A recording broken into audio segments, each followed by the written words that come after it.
नमस्कार दोस्तों, मैं प्रवीण सर आपका तान्या एकेडमी में हार्दिक स्वागत करता हूं। दोस्तों, आज तक हमने पिछली क्लासेस में हमने बात की बौद्ध धर्म के बारे में। किसके बारे में? बौद्ध धर्म के बारे में बात की और मैंने बताया गौतम बुद्ध के बारे में, और गौतम बुद्ध के द्वारा जो जो चीजें दी गई उन सब चीजों के बारे में मैंने आपसे बात की। मैंने उनमें क्या किया? बौद्ध धर्म के त्रिरत्नों की बात की, त्रिपिटक की बात की, और बौद्ध धर्म के विभाजन की बात की, और बौद्ध संघ की बात की। दोस्तों, उसी के आगे की कड़ी में हम आज बात करने वाले हैं बौद्ध धर्म के विविध के बारे में। दोस्तों, ये क्या है? आपको फैक्ट ओरिएंटेड क्वेश्चन मिलने वाले हैं, जिसमें होता क्या है कि आपसे विभिन्न परीक्षाओं में यह क्वेश्चन पूछे गए।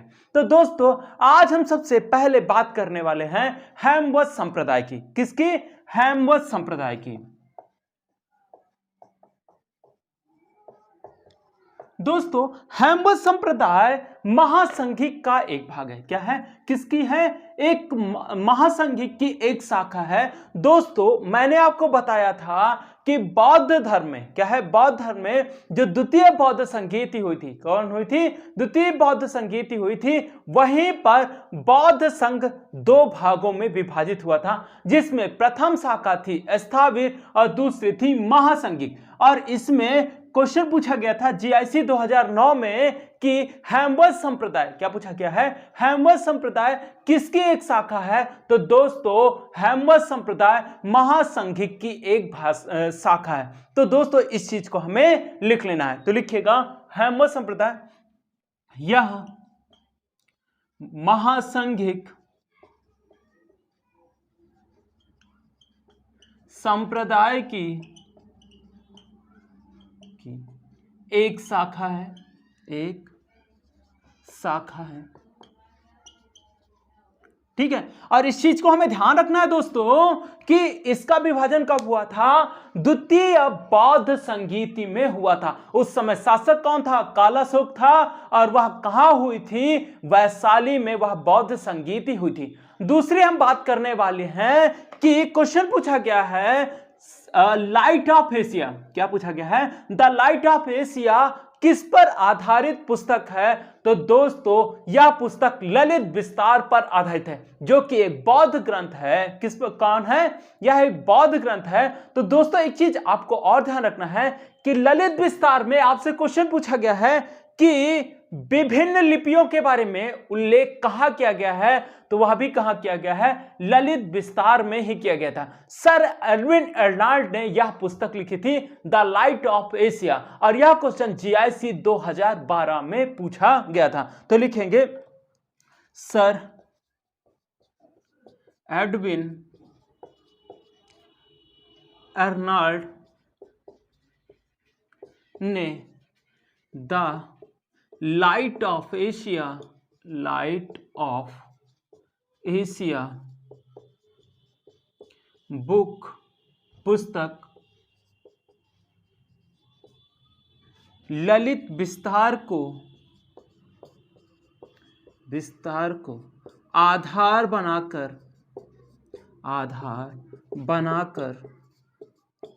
लिखा था। नोट करके यहीं पे लिखिएगा, ललित विस्तार में, नोट, ललित विस्तार में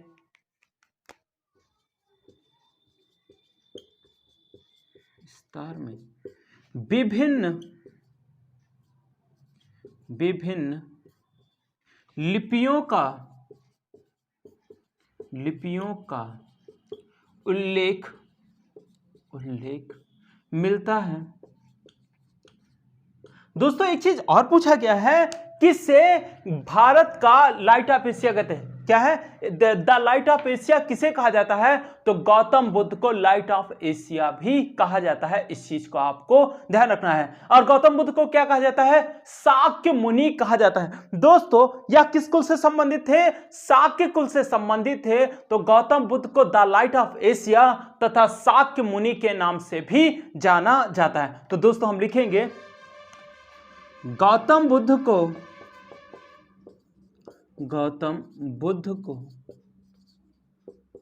लाइट ऑफ एशिया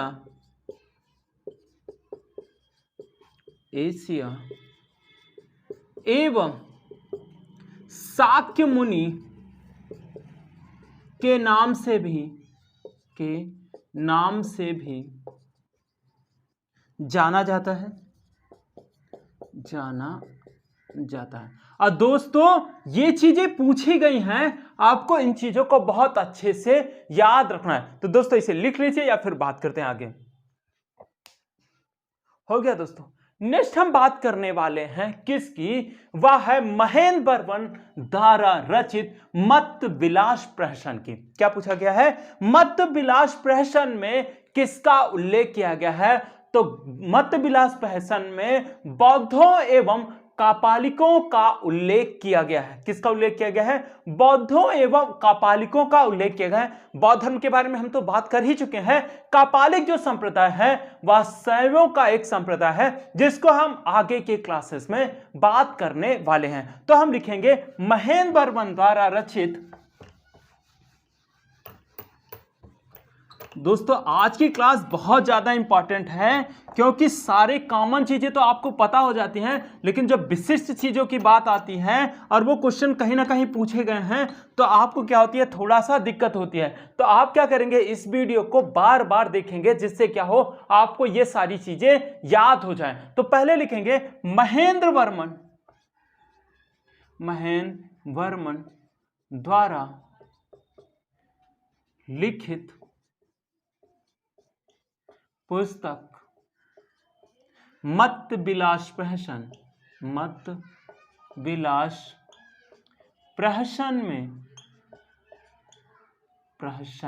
में बौद्धों एवं कापालिकों का उल्लेख मिलता है। कापालिकों का उल्लेख मिलता है। ठीक है दोस्तों, ये हो गया मत्त विलास प्रहसन में किसका उल्लेख किया गया है, तो कापालिकों और बौद्धों का उल्लेख किया गया है। दोस्तों इस चीज को लिख लीजिए, फिर बात करते हैं। नेक्स्ट क्वेश्चन पूछा गया है वज्रछेदिका। क्या है? वज्रछेदिका किस संप्रदाय से संबंधित पुस्तक है? क्या पूछा गया है? वज्रछेदिका नामक ग्रंथ या पुस्तक किस संप्रदाय से संबंधित है? तो दोस्तों यह महायान संप्रदाय से संबंधित है। इसकी रचना असंग ने की थी। किसने की थी? असंग ने की थी। और दोस्तों आपको पता होना चाहिए कि हीनयान और महायान संप्रदाय का विभाजन कब हुआ था? चतुर्थ बौद्ध संगीति में हुआ था। और मैंने बताया था महायान शाखा का संरक्षण किसने किया था? कनिष्क ने किया था। और आगे चल के किसने किया था? हर्षवर्धन ने भी इसी को प्रश्रय दिया था। महायान शाखा क्या था? मतलब उदारवादी थी, और यह परिवर्तन के बारे में बात करती, मतलब कि जैसी परिस्थिति हम वैसे ही अपने आप को परिवर्तित कर लेंगे। तो हम लिखेंगे वज्रछेदिका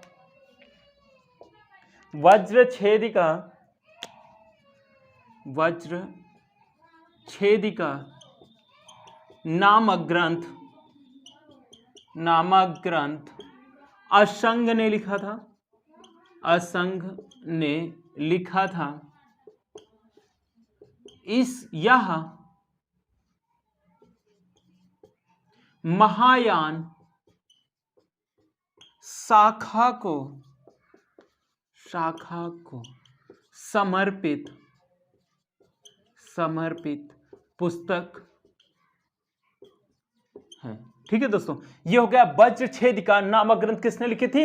असंग ने लिखी थी। यह सबसे आपको मतलब कि यह बहुत इंपॉर्टेंट बात थी, क्योंकि आपसे यह क्वेश्चन भी कहां पूछा गया था? जीआईसी में ही पूछा गया था। दोस्तों बौद्ध धर्म से एक ही साल में यह 3 क्वेश्चन पूछे गए थे, जिसके बारे में मैंने वज्रछेदिका के बारे में बताया, मत्त विलास प्रहसन के बारे में बताया। तो दोस्तों अभी हाल फिलहाल में सितंबर में किसका एग्जाम होने वाला है? जीआईसी का एग्जाम होने वाला है। तो दोस्तों इस चीज को आपको ध्यान रखना है कि बौद्ध धर्म से कम 3 से 4 क्वेश्चन आपके यहां पूछे जाएंगे। नेक्स्ट हम बात करेंगे सुवर्ण प्रभा सूत्र पुस्तक किस धर्म से संबंधित है? क्या पूछा गया है? सुवर्ण प्रभा सूत्र पुस्तक किस धर्म से संबंधित है? तो दोस्तों यह बौद्ध धर्म से ही संबंधित पुस्तक है। तो लिखेंगे सुवर्ण प्रभास स्वर्ण प्रभाष सूत्र पुस्तक का संबंध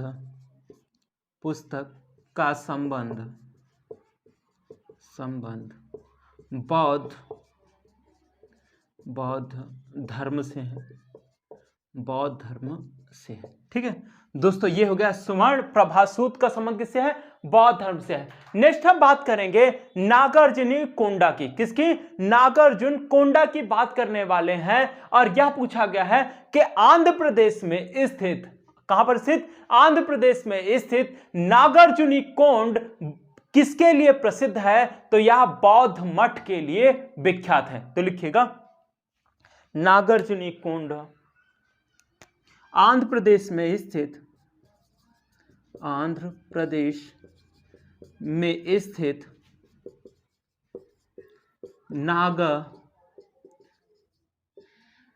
नागार्जुन कोंडा बौद्ध मठ के लिए विख्यात है। ठीक है दोस्तों, इसे लिख लीजिए या फिर स्क्रीनशॉट ले लीजिए। नेक्स्ट हम बात करने वाले हैं विज्ञानवाद। क्या है? विज्ञानवाद या योगाचार के बारे में हम बात करने वाले हैं। क्वेश्चन पूछा गया है कि यह किस शाखा से संबंधित थी? तो दोस्तों यह महायान शाखा से संबंधित थी। और दूसरी चीज आपसे पूछा गया था, इस चीज के संस्थापक कौन थे, या विज्ञानवाद या योगाचार के संस्थापक कौन थे? तो इसके संस्थापक मैत्रेय थे। आपको यह याद होना चाहिए। तो लिखेंगे, और यह क्वेश्चन एमपी असिस्टेंट प्रोफेसर 2017 में पूछा गया था। तो लिखेगा योगाचार ऑब्लिक विज्ञानवाद महायान शाखा से संबंधित है। इसके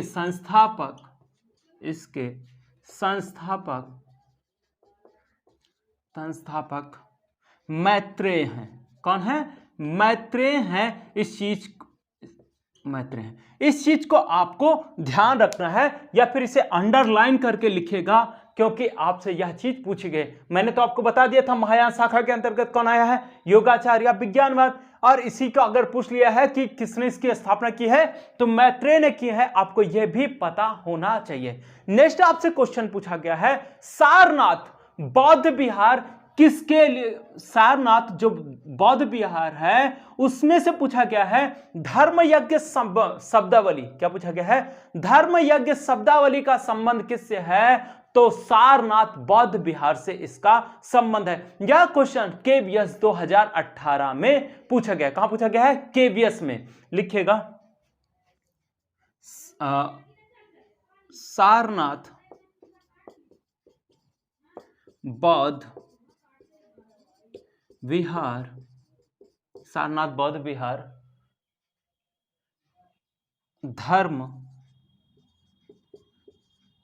धर्म यज्ञ शब्दावली से जुड़ा है। ठीक है दोस्तों, इसे लिख लीजिए, आगे बात करते हैं। ठीक है, नेक्स्ट क्वेश्चन आपसे पूछा गया था, नेट में पूछा गया था परमार्थ। क्या है? क्या पूछा गया था? परमार्थ चीन में कहा, मतलब कि परमार्थ कहां गए थे? चीन गए थे। और वहां पर कितने वर्ष रुके थे? 20 वर्ष रुके थे। और वहां पर लगभग 70 बौद्ध ग्रंथों का चीनी भाषा में अनुवाद किया था। वह कहां के निवासी थे? तो भारत के ही, लेकिन स्पेशलाइजेशन में पूछा था वह कहां के निवासी थे? तो दोस्तों वह उज्जैन के निवासी थे। यह क्वेश्चन दिसंबर 2019 के नेट के एग्जाम में आपसे पूछा गया। तो लिखिएगा परमार्थ चीन में 20 वर्ष रुके और लगभग 70 पुस्तकों का चीनी भाषा में चीनी भाषा में अनुवाद किया। यह उज्जैन कहाँ पड़ता है? एमपी में पड़ता है। उज्जैन के निवासी थे।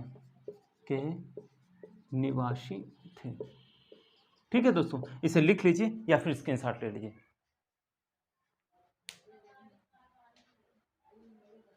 ठीक है, नेक्स्ट क्वेश्चन पूछा गया है कि किसने गौतम बुद्ध से 3 बार प्रार्थना की थी? कितनी बार? 3 बार प्रार्थना की थी कि आपने जो ज्ञान प्राप्त किया है उसे चारों तरफ या चारों दिशाओं में प्रचारित करिए या प्रकाशमान करिए। तो दोस्तों वह व्यक्ति थे ब्रह्मा जी। कौन थे? ब्रह्मा जी ने इस चीज का आग्रह किया था कि आप क्या करें, आप मतलब जो ज्ञान प्राप्त किया है उसे चारों दिशाओं में प्रकाशमान करिए। मान्यता अनुसार, बौद्ध मान्यता के अनुसार ब्रह्मा ने गौतम बुद्ध से 3 बार आग्रह किया कि आप अपने प्रकाश को चारों दिशाओं में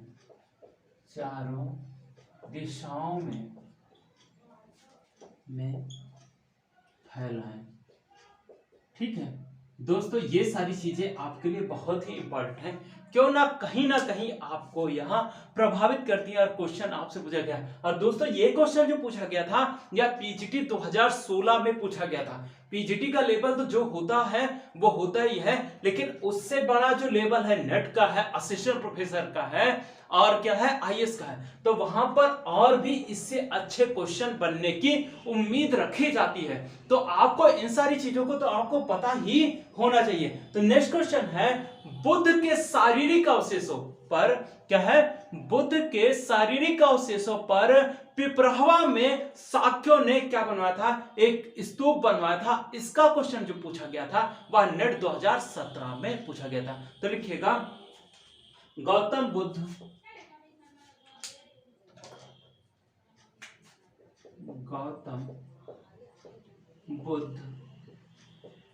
के शारीरिक अवशेषों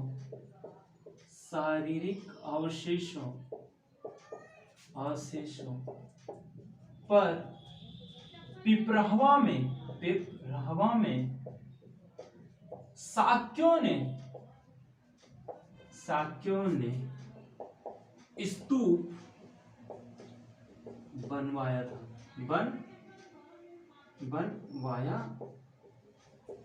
नेट 2017।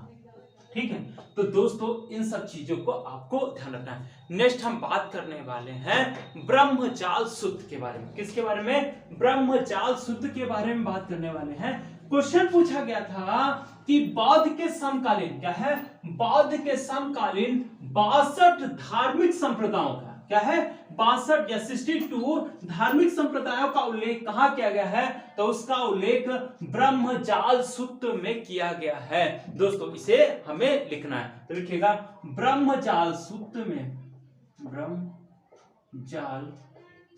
में बुद्ध के समकालीन 62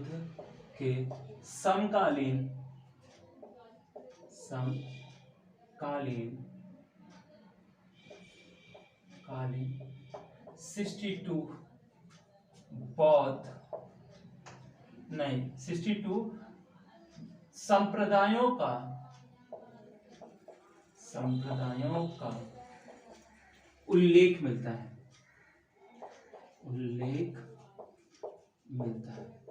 दोस्तों ये हो गया, मतलब 62 संप्रदायों का उल्लेख कहां मिलता है? ब्रह्मजाल सूत्र में इसका उल्लेख मिलता है। नेक्स्ट बात करते हैं कि किसने यह आदेश दिया था। किसने यह आदेश दिया था कि अगर आप गौतम बुद्ध का स्वागत नहीं करोगे तो आपको 500 कर शापड़, क्या है, 500 कर शापड़ दंड देना होगा। क्या देना? आर्थिक दंड देना पड़ेगा। तो यह कार्य करने वाले जो थे वह थे मल्ल गणराज्य वाले। तो लिखिएगा, मल्लों ने यह आदेश निकाला था। मल्लों ने यह आदेश निकाला था कि अगर आप बुद्ध का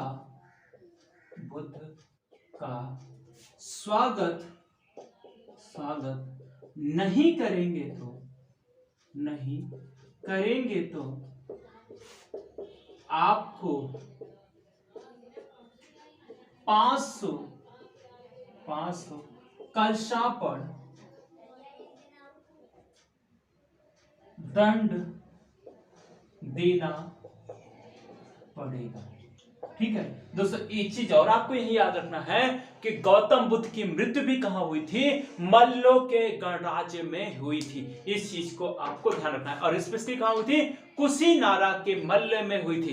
गौतम बुद्ध की मृत्यु कब हुई थी? 483 ईसा पूर्व में हुई थी। नेक्स्ट आपसे क्वेश्चन पूछा गया है कि कौन सी ऐसी गुफा है जो हिंदू, जैन और बौद्धों का प्रतिनिधित्व करती है? तो एलोरा की जो गुफा है वह तीनों संप्रदायों का प्रतिनिधित्व करती है। तो लिखिएगा, हिंदू, बौद्ध एवं जैनों का उत्कीर्णन एलोरा की गुफा में मिलता है। दोस्तों इसे लिख लीजिए या फिर स्क्रीनशॉट लीजिए। ठीक है, ये हो गया। नेक्स्ट आपसे क्वेश्चन पूछा गया है कि किसके सिक्कों पर बुद्ध का अंकन किया गया है? तो सर्वप्रथम बुद्ध का अंकन करने का प्रारंभ किसने किया था? कनिष्क ने ही किया था। और उन्हीं के सिक्कों पर क्या मिला है? बुद्ध का चित्रांकन मिला है। तो लिखिएगा, कनिष्क के सिक्कों पर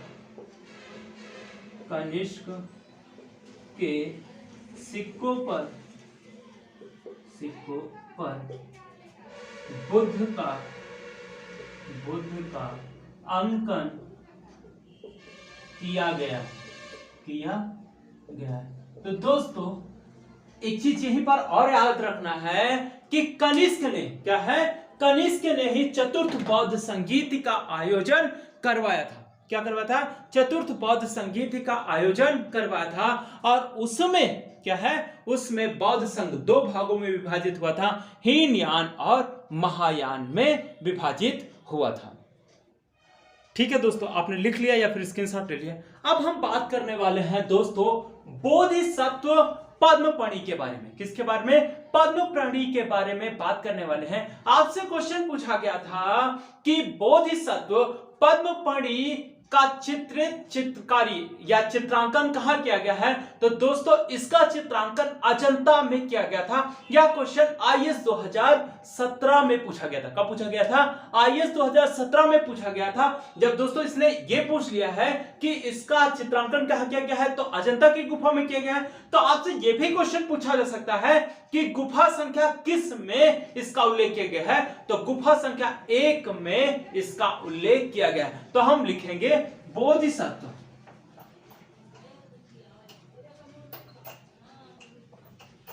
दोस्तों आज की क्लास थोड़ा सा बहुत ही इंपॉर्टेंट है, क्योंकि यहां पर सब फैक्ट बात करनी है और कहीं ना कहीं ये सारी चीजें आपसे पूछी गई हैं। जैसे कि मैं आपको ईयर भी बता दे रहा हूं, आप पेपर उठाकर चेक भी कर सकते हो कि यह क्वेश्चन पूछा गया है या केवल ऐसे ही बता दिया गया है। तो लिखिएगा बोधिसत्व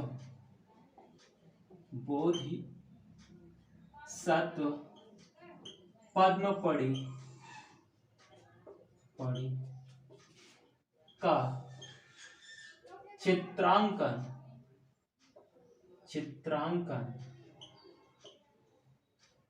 अजंता की गुफा संख्या एक में किया गया है।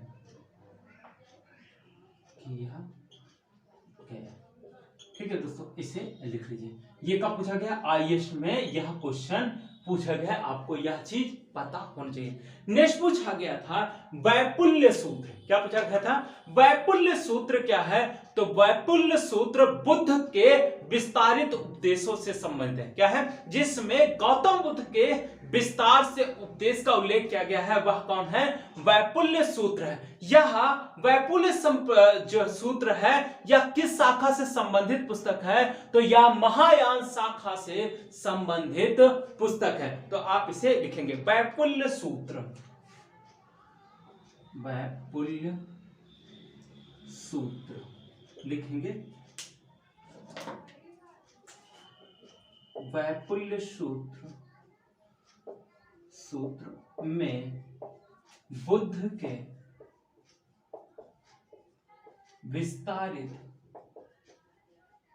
के विस्तारित उपदेश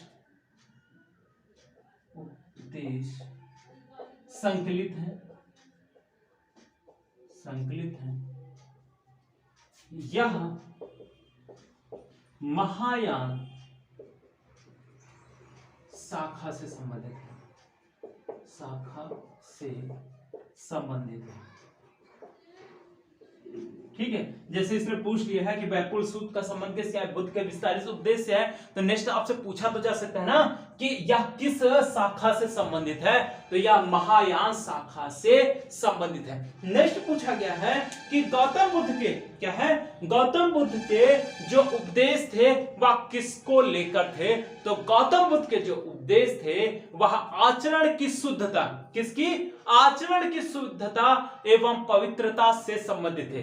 गौतम बुद्ध जी का मानना था कि अगर आपका आचरण क्या है? आपका आचरण शुद्ध एवं पवित्र है तो आपको कोई भी गलत साबित नहीं कर सकता है। अरे किसी को क्या करना है कि होता क्या है कि कोई व्यक्ति कितना भी सही हो, बार बार उसमें क्या होता है? लांछन लगता है कि नहीं आप गलत हो। तो उसको सही साबित करने से अच्छा है आप अपने आप में सही बने रहिए। एक ना एक दिन वो लोग क्या होगा? आपको सही मान लेगा। दोस्तों आप देखिएगा, व्यक्ति का जो वो होता है कि आप सही करो तब भी बोला जाता है, आप गलत करो तब भी बोला जाएगा। तो दोस्तों क्या करिए, आप जो करते हो वो करते रहना चाहिए, किसी की नहीं सुनना चाहिए। अगर आपके बारे में कोई भला सोच सकता है तो वो केवल आपके माता पिता ही यह सोच सकते हैं और कोई सोचता नहीं है। तो दोस्तों हम क्या बात करेंगे कि गौतम बुद्ध ने किसकी बात की है? आचरण की शुद्धता एवं पवित्रता की बात की है। तो लिखिएगा बुद्ध के उपदेश, बुद्ध के उपदेश आचरण की शुद्धता एवं पवित्रता से संबंधित है। ठीक है, इसे दोस्तों लिख लीजिए या फिर स्क्रीनशॉट ले लीजिए। ठीक है, नेक्स्ट बात की है गौतम बुद्ध ने कि गौतम बुद्ध ने या बौद्ध मत के अनुसार क्या है? निर्वाण की अवधारणा क्या है? निर्वाण की अवधारणा किस पर केंद्रित है? तो उन्होंने कहा कि जो तृष्णा रूपी अग्नि है, क्या है? जो तृष्णा रूपी अग्नि है उसका क्या कर दिया जाए? शमन कर दिया जाए या समापन कर दिया जाए। यह था उनका था कि मतलब कि आपको निर्वाण प्राप्त करना है, जो आपके अंदर तृष्णा है, जो लोभ है, उसका क्या कर दिया जाए? समन या समाप्ति कर दिया जाए, तो आप क्या पाएंगे? निर्वाण को प्राप्त कर पाएंगे। तो लिखिएगा गौतम बुद्ध बौद्ध मत के अनुसार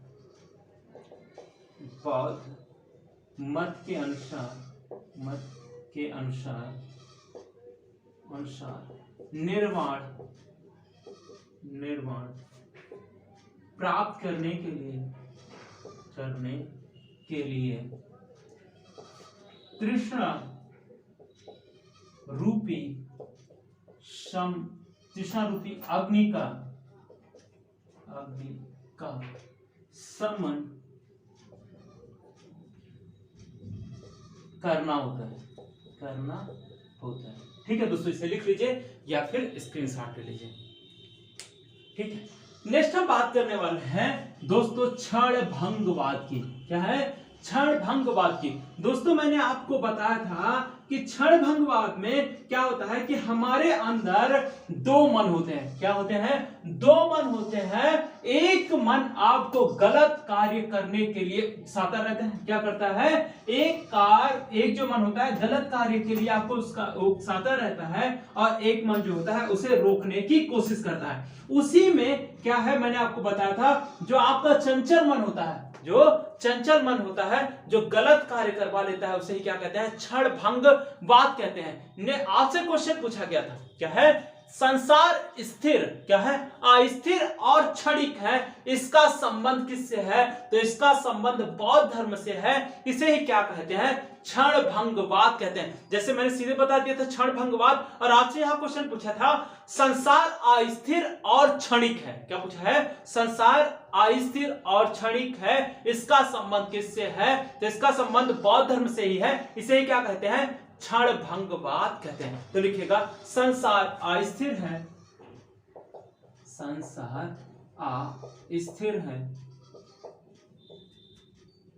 स्थिर है और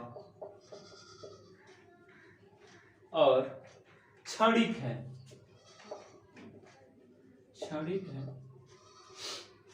संसार अस्थिर है और क्षणिक है, इसका संबंध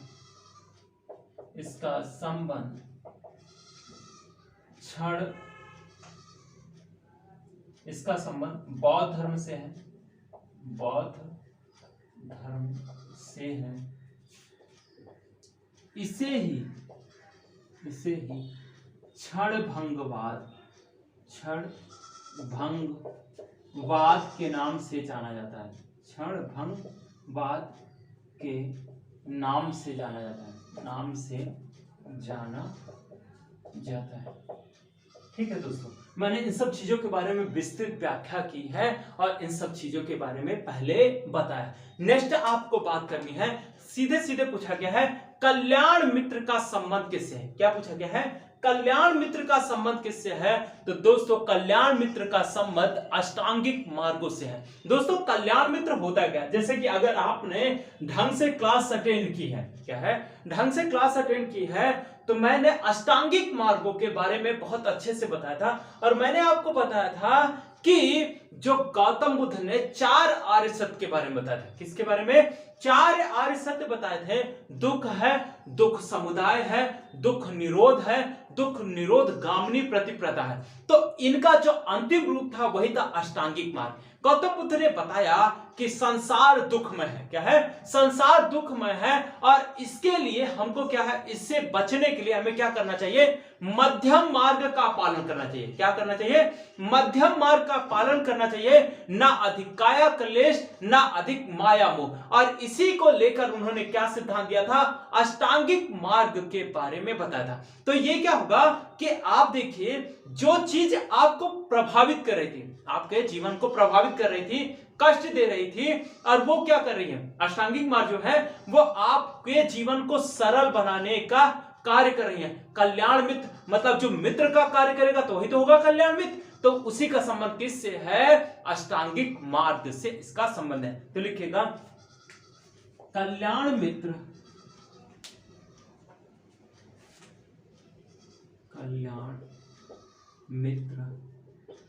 का संबंध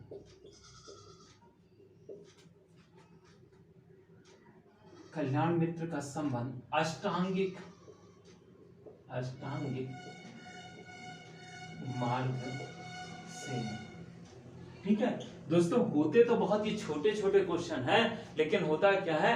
हमें परेशान करके रख देते हैं। नेक्स्ट आपसे पूछा गया है अष्ट सहस्त्रिका। क्या है? अष्ट सहस्त्रिका प्रज्ञा पारमिता।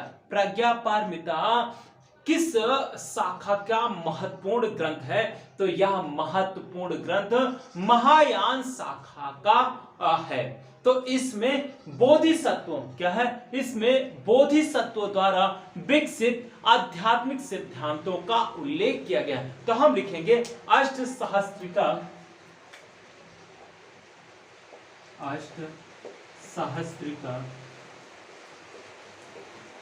अष्ट सहस्त्रिका प्रज्ञा पारमिता, प्रज्ञा पारमिता,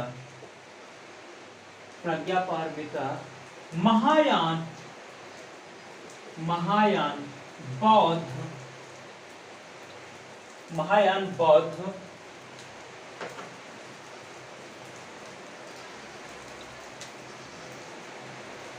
धर्म से संबंधित ग्रंथ है, ग्रंथ है। इसमें बोधि सत्वों द्वारा विकसित आध्यात्मिक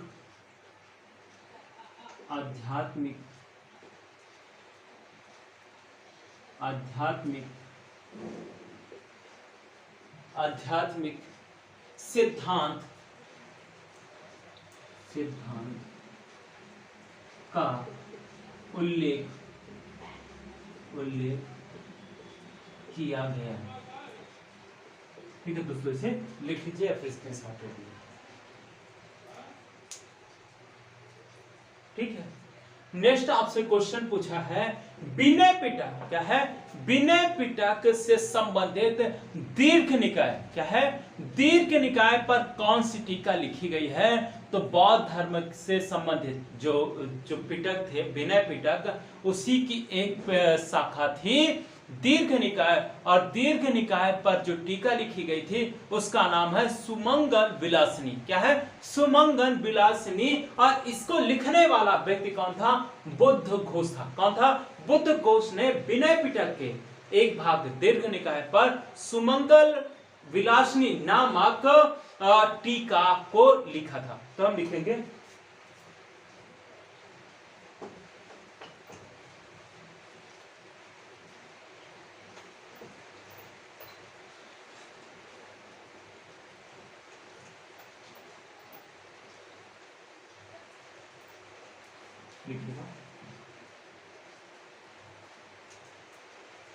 विनय पिटक 5 भागों में बटा है। उसी में दीर्घ निकाय पर बुद्ध घोष ने सुमंगल विलासिनी नामक टीका को लिखा है। ठीक है दोस्तों, आपसे पूछा गया था कि सुमंगल विलासिनी को किसने लिखा था और यह किसकी टीका है? दीर्घ निकाय के। तो दोस्तों आपको यह भी पता होना चाहिए कि दीर्घ निकाय किसका भाग है? विनय पिटक का भाग है। तो दोस्तों इन 5 भागों के नाम क्या है? इन 5 भागों के नाम आपको कमेंट सेक्शन में लिखना है। यह सबसे इंपॉर्टेंट बात है, आपको इसको हमको बताना है। ठीक है, नेक्स्ट बात करनी है जातकों की। किसकी बात करनी है? जातकों के बारे में बात करने वाले हैं हम। दोस्तों जातक कथाएं बौद्ध धर्म से क्या है? गौतम बुद्ध के पूर्व जन्मों की कहानी का उल्लेख करते हैं। किसका उल्लेख करते हैं? बौद्ध धर्म के क्या है? बौद्ध धर्म में गौतम बुद्ध के प्राचीन जीवन या पहले के जो जीवन थे उनका उल्लेख करने वाले कौन थे? जातक ग्रंथ हैं। तो क्वेश्चन पूछा गया था कि कौन कौन से जातक ग्रंथ हैं? तो बबेरू जातक क्या है? बबेरू जातक, दशरथ जातक, एवं शिवी जातक का संबंध क्या है, शिवी जातक का संबंध बौद्ध धर्म से है। और नेक्स्ट आपसे क्वेश्चन पूछा गया था कि किस में क्या है, किस जातक ग्रंथ में नागार्जुनी कोंडा का शिल्पांकन किया गया है, क्या है, का शिल्पांकन किया गया है। ठीक है, तो लिखिएगा बबेरू जातक,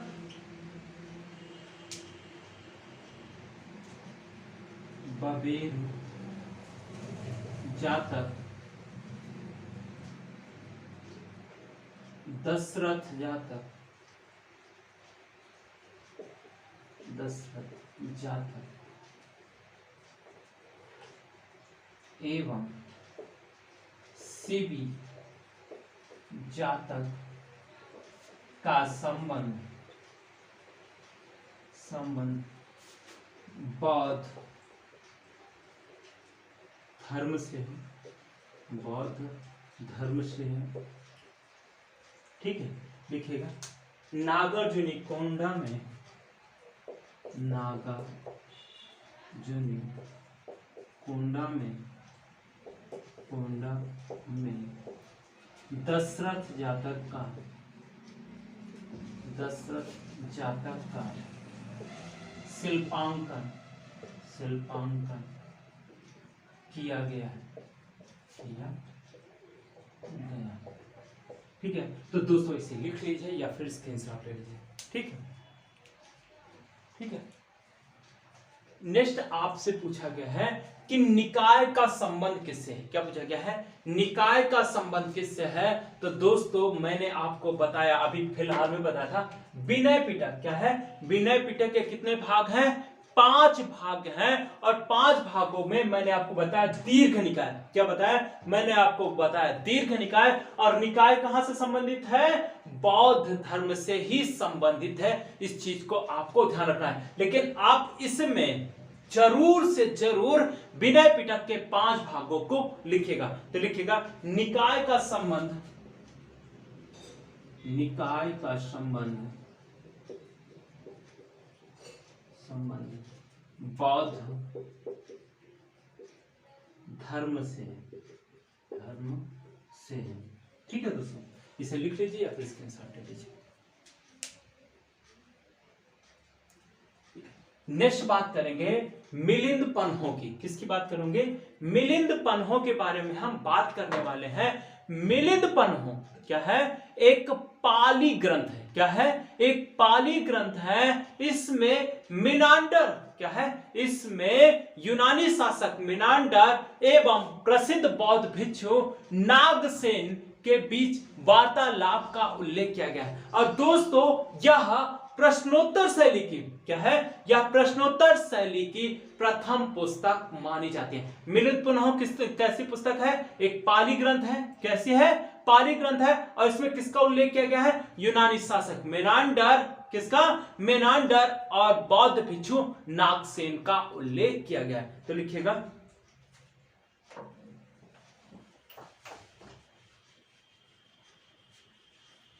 दोस्तों, ये भी जो मिलिंद पन्हों है इसका संबंध किससे है कि मतलब कि बौद्ध भिक्षु नागसेन से यूनानी शासक मेनांडर बौद्ध धर्म के बारे में बात करते हैं और उसी के प्रश्नोत्तरों को इस पुस्तक में लिखा गया है। तो लिखेंगे मिलिंद पन्हों एक पाली ग्रंथ है जिसमें यूनानी शासक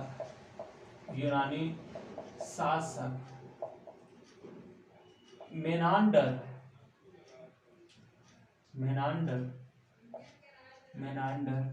एवं बौद्ध भिक्षु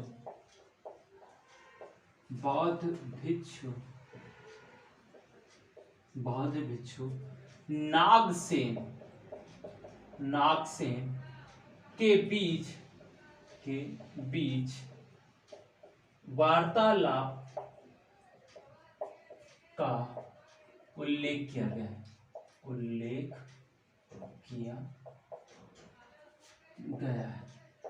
ठीक है दोस्तों, ये हो गया मिलिंद पन्हों के बारे में। दोस्तों इसे लिख लीजिए या फिर स्क्रीनशॉट ले लीजिए। ठीक है, और यह क्वेश्चन कब पूछा गया था? कई जगह पर पूछा गया था। एमपी पीसीएस में पूछा गया है, आईएएस में पूछा गया है, यूपी पीसीएस में पूछा गया है, लोअर में पूछा गया है। मतलब ये सारे क्वेश्चन आपसे कहीं ना कहीं कई बार पूछे गए। नेक्स्ट क्वेश्चन आपको याद रखना है, पूछा गया है सप्तपर्णी गुफा कहां पर स्थित है। क्या पूछा गया है? सप्तपर्णी गुफा कहां पर स्थित है?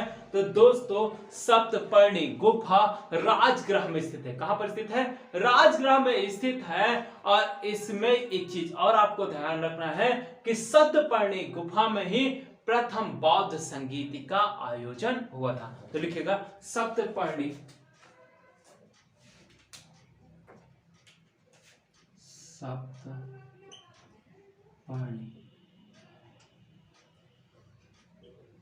गुफा का संबंध राजगृह से है। यहीं पर प्रथम बौद्ध संगीत का आयोजन किया गया था। ठीक है, लिख लीजिए। ठीक है, नेक्स्ट क्वेश्चन पूछा गया था कि बौद्ध धर्म में वज्रयान शाखा का उद्भव कब हुआ था। क्या पूछा गया था? वज्रयान शाखा का उद्भव कब हुआ था? तो या इसका उद्भव 7वीं शताब्दी ईस्वी में हुआ था। और वज्रयान शाखा में तंत्र मंत्र का उल्लेख किया गया। किसका? तंत्र मंत्र का उल्लेख किया गया है, जिसके बारे में गौतम बुद्ध हर समय मना किया करते थे। तो लिखिएगा बौद्ध धर्म में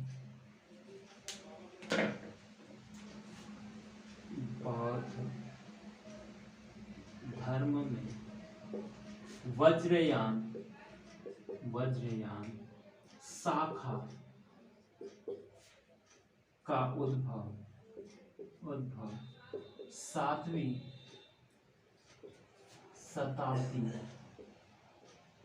ईस्वी में हुआ था। 7वीं शताब्दी ईस्वी में हुआ था। यह तंत्र मंत्र से संबंधित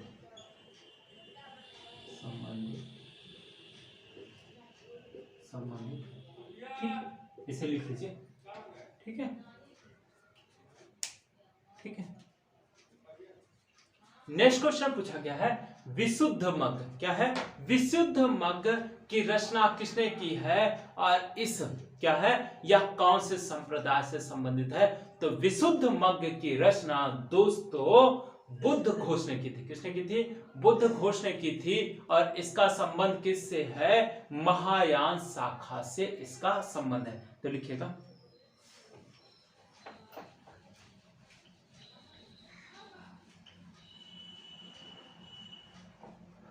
विशुद्ध मग्ग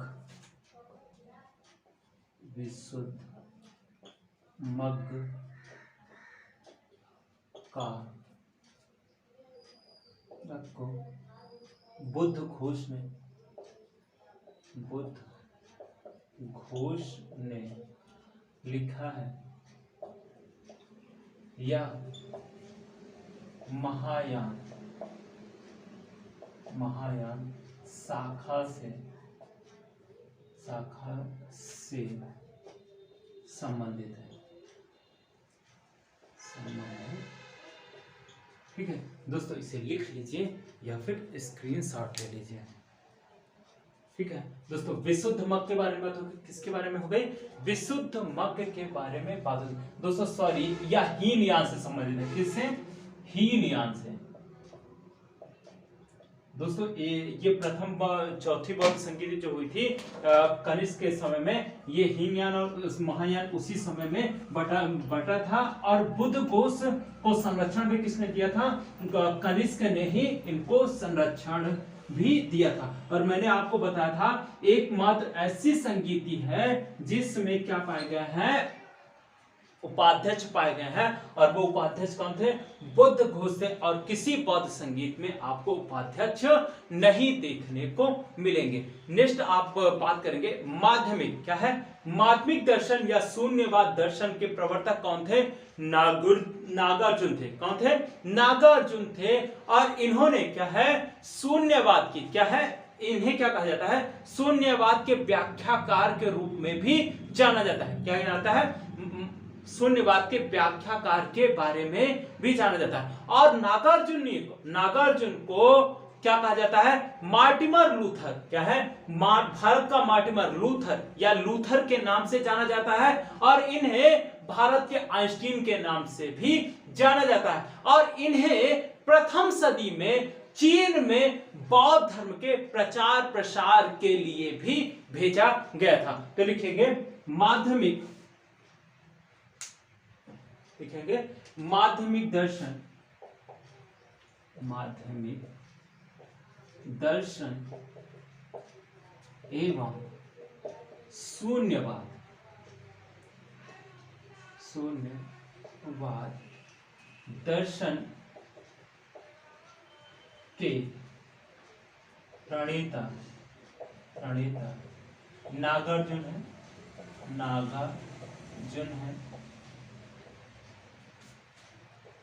नागार्जुन है।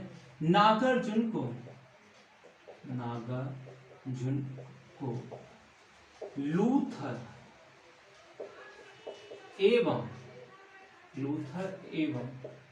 भारत का आइंस्टीन कहा जाता है। दोस्तों ऐसी प्रतिभा हमारे भारत में हुई है। लेकिन होता क्या है कि इतिहास लिखने वाले कौन थे? यूरोपियन थे। तो उन्होंने हमारी तुलना उनसे कर दी। अगर किसी भारतीय ने ऐसा लिखा होता तब ऐसा कभी नहीं होता कि मतलब वो क्या तुलना करता कि लूथर जो थे वो कौन थे? भारत के नागार्जुन जैसे थे। नेक्स्ट, और भारत का आइंस्टीन कहा जाता है ना, तो ये कहा जाता है कि आइंस्टीन जो थे वह भारत के नागार्जुन जैसे थे, ऐसा लिखा जाता। लेकिन होता क्या है दोस्तों, जब ये सारी चीजें हम खुद नहीं करते हैं, जब दूसरा करेगा तो वो अपने तरीके से ही अपनी चीजों को व्यक्त करेगा। और वो हर व्यक्ति क्या है? हर व्यक्ति अपने को श्रेष्ठ बताने की कोशिश करता है। नेक्स्ट लिखेंगे प्रथम सदी में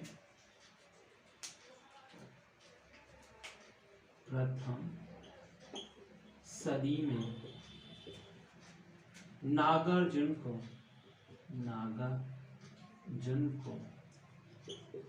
बौद्ध धर्म का प्रचार प्रसार करने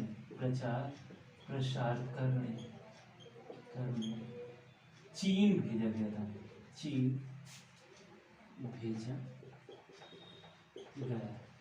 ठीक है दोस्तों, इसे लिख लीजिए या फिर स्क्रीनशॉट लीजिए।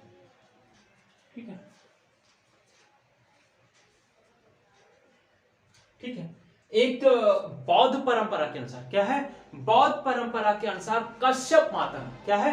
कश्यप मातंग ने चीन में बौद्ध धर्म को शुरू किया था। किसके अनुसार?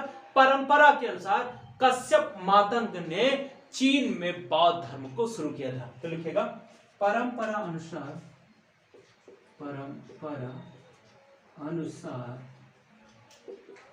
कश्यप मातंग ने चीन में बौद्ध धर्म का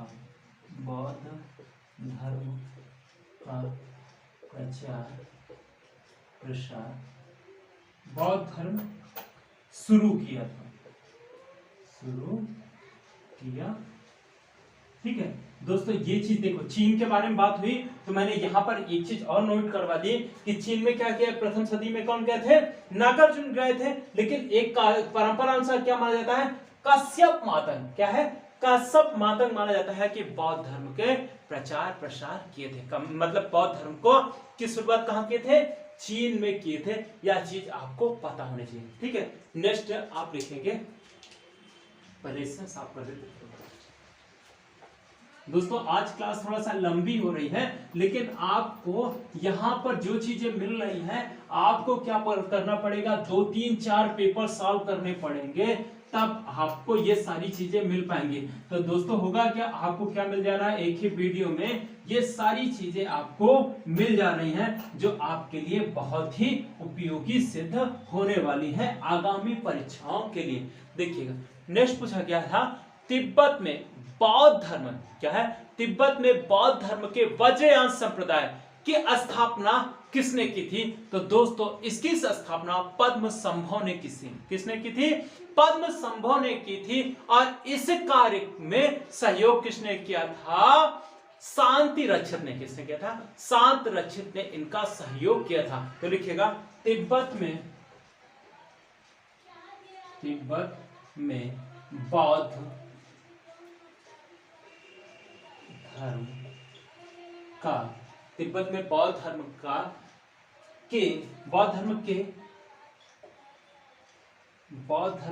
की वज्रयान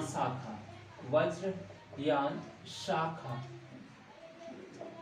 की स्थापना पद्मसंभव ने की थी। पद्मसंभव ने की थी।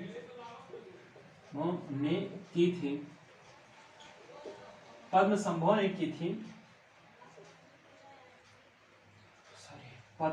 की थी। इसमें पद्मसंभव का सहयोग शांति रक्षित ने किया था।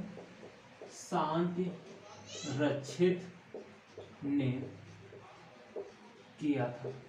ठीक है दोस्तों, नेक्स्ट हम बात करने वाले हैं किसकी, कि वज्रयान, क्या है, वज्रयान में बौद्ध धर्म में, क्या है, वज्रयान बौद्ध धर्म में बोधिसत्व की पत्नी को क्या नाम से जाना जाता है।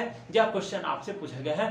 तो उनकी पत्नी का नाम तारा के नाम से जाना जाता है। जबकि गौतम बुद्ध की पत्नी का नाम आपको क्या करना है, कमेंट सेक्शन में लिखना है। जितने नाम मैंने बताए हैं और जिस ग्रंथ के अनुसार मैंने उनके नाम बताए हैं उनको आपको कहाँ लिखना है, कमेंट सेक्शन में लिखना है। तो लिखिएगा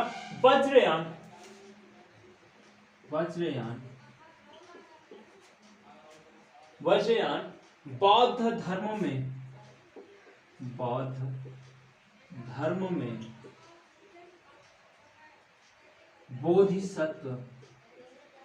बोधिसत्व की पत्नी के रूप में तारा का उल्लेख मिलता है।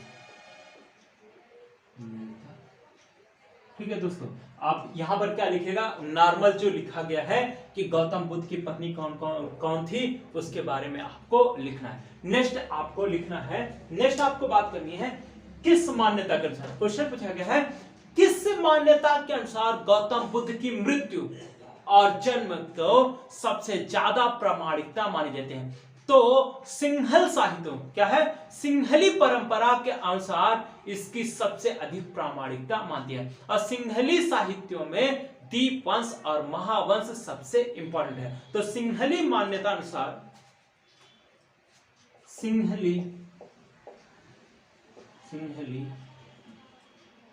ग्रंथों के अनुसार, ग्रंथों को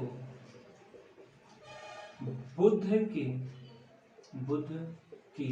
मृत्यु, जन्म एवं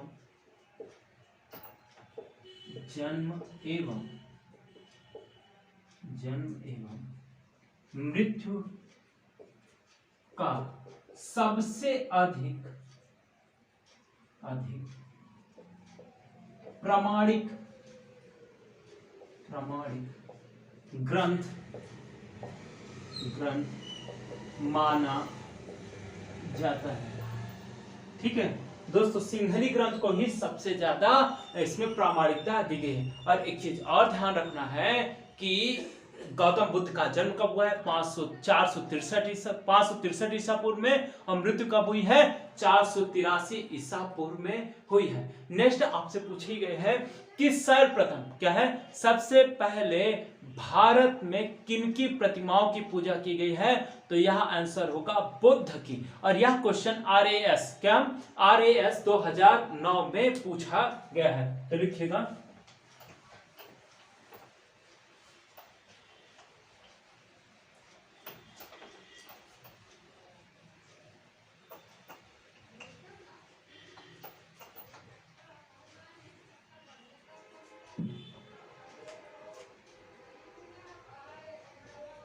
क्या बता रहे थे कि भारत में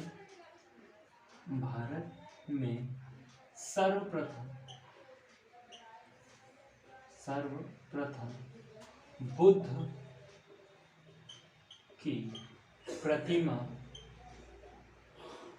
की पूजा की गई है। RAS 2009। दोस्तों एक चीज और ध्यान रखना है कि गौतम बुद्ध की जो मूर्तियां बन रही थी, क्या है, गौतम बुद्ध की जो मूर्तियां बन रही थी कहां मिल रही थी? मथुरा में बन रही थी। और गौतम बुद्ध की जो मथुरा में जो मूर्ति बनी है उसमें बुद्ध को खड़ी मुद्रा में, किसमें? खड़ी मुद्रा में और बैठी मुद्रा दोनों में दिखाया गया है। तो लिखिएगा बुद्ध का मनुष्य के रूप में अंकन मथुरा में मिलता है। मथुरा के पुरातात्विक साक्ष्यों से मिलता है।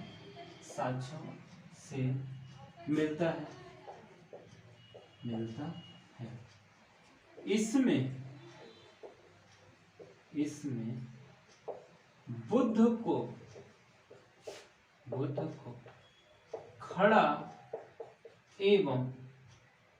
खड़ी एवं बैठी मुद्रा में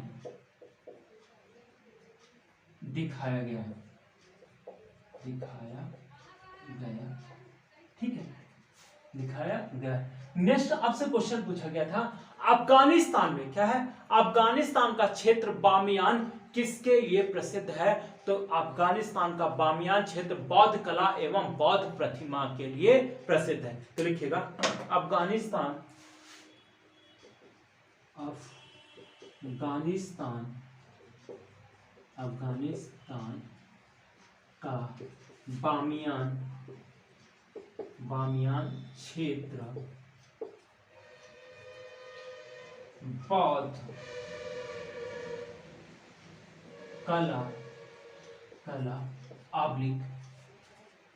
बौद्ध कला प्रतिमा के लिए प्रसिद्ध है। तो ध्यान रखना कि बुद्ध की मूर्तियां कहां से मिली है? मथुरा से मिली है। और इसके बाद बौद्ध प्रतिमा के लिए कौन सा स्थल प्रसिद्ध है? बामियान भी इस चीज के लिए प्रसिद्ध है। दोस्तों क्वेश्चन पूछा गया है भूमि स्पर्श मुद्रा में, क्या है, भूमि स्पर्श मुद्रा में गौतम बुद्ध का अंकन कहाँ किया गया है? तो सारनाथ में किया गया है। और भूमि स्पर्श मुद्रा का संबंध किससे है? गुप्त काल से इसका संबंध है। तो लिखिएगा भूमि स्पर्श मुद्रा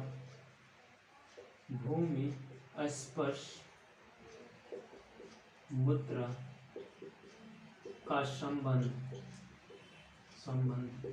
गुप्त काल से है।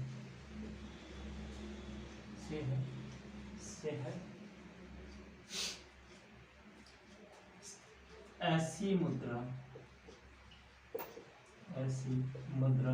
का अंकन सारनाथ में किया गया है, सारनाथ में किया गया है।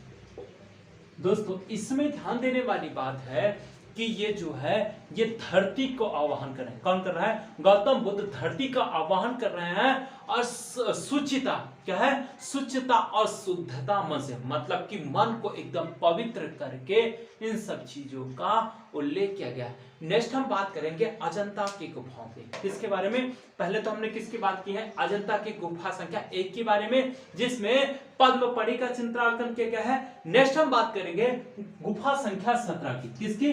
गुफा संख्या 17 की बात करने वाले हैं, जिसमें हम देखेंगे क्या है? जिसमें हम देखेंगे गौतम बुद्ध के महापरिनिर्वाण का उल्लेख किया गया। किसका उल्लेख चित्रांकन किया गया है? महापरिनिर्वाण का चित्रांकन किया गया है। और उसमें यह दिखाया गया है कि गौतम बुद्ध के अनुयायी उनके समीप क्या है? उनके समीप दुखी दिखाई दे रहे हैं, जबकि ऊपर अनेक दैवीय संगीतक क्या है? दैवीय संगीत बजा रहे हैं, या फिर संगीत मतलब कि देवों में यह उत्कर्ष चल रहा है, मतलब कि खुशी का माहौल चल रहा है। और नीचे क्या किया जा रहा है? रुदन या फिर दुखी मन से उनको दिखाने का कार्य किया गया है। कहां किया गया है? अजंता की गुफा संख्या 17 में इसका चित्रांकन किया गया है। तो लिखिएगा अजंता की गुफा संख्या 17 में महात्मा बुद्ध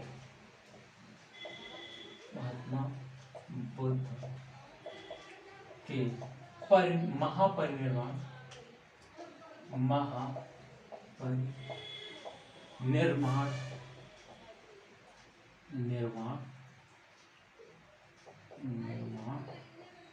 का उल्लेख चित्रांकन किया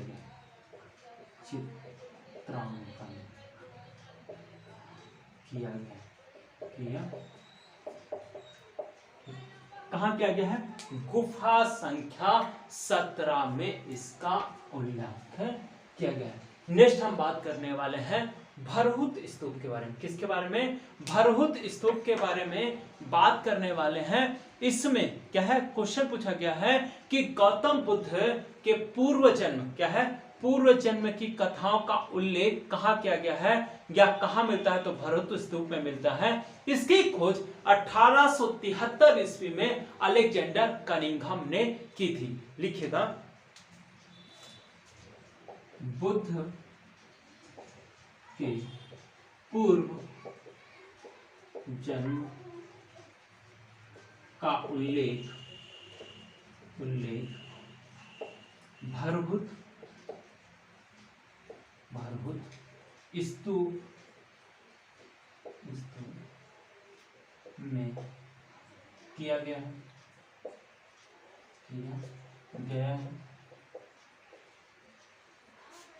भरहुत स्तूप की खोज 1873 ईस्वी में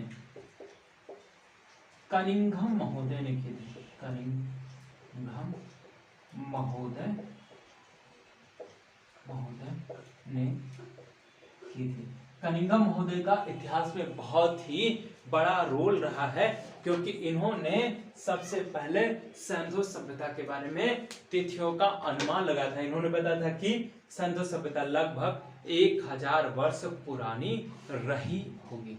दोस्तों ये रहा बौद्ध धर्म के बारे में विविध को लेकर क्वेश्चन।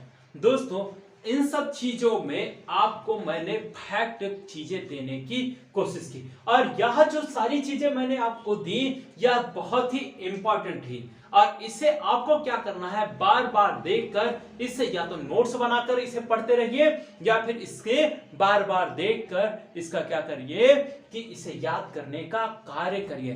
तो दोस्तों आज के लिए इतना ही। लेकिन जैसे दोस्तों मैं क्लास खत्म करने से पहले आपसे क्या पूछता हूं? क्वेश्चन पूछता हूं, और उस क्वेश्चन का जवाब आप कहां देते हैं? कमेंट सेक्शन में देते हैं। तो दोस्तों आज के क्वेश्चन ये रहे। क्वेश्चन अभिधम्म पीठिका को किस परिषद द्वारा संगठित किया गया? ए. कश्मीर परिषद, बी. राजगृह परिषद, सी. वैशाली परिषद, डी. पाटलिपुत्र परिषद। नेक्स्ट क्वेश्चन, गौतम बुद्ध का अनुयायी जो उसके अवसान के संदर्भ में कुशीनगर में मौजूद था वह है Sariputra, B. Ananda, C. Nagasena, D. Amrapali. Next question, बौद्ध काल में उपसंपदा किसे कहते थे? ए. संपत्ति त्याग, बी. गृह प्रवेश, सी. संघ प्रवेश, डी. निर्वाण प्राप्ति। दोस्तों आज के लिए इतना ही, आगे की क्लासेस आपको प्रोवाइड कर दी जाएगी। तो दोस्तों इस वीडियो को देखने के पश्चात वीडियो को शेयर करना ना भूलें। Thank you.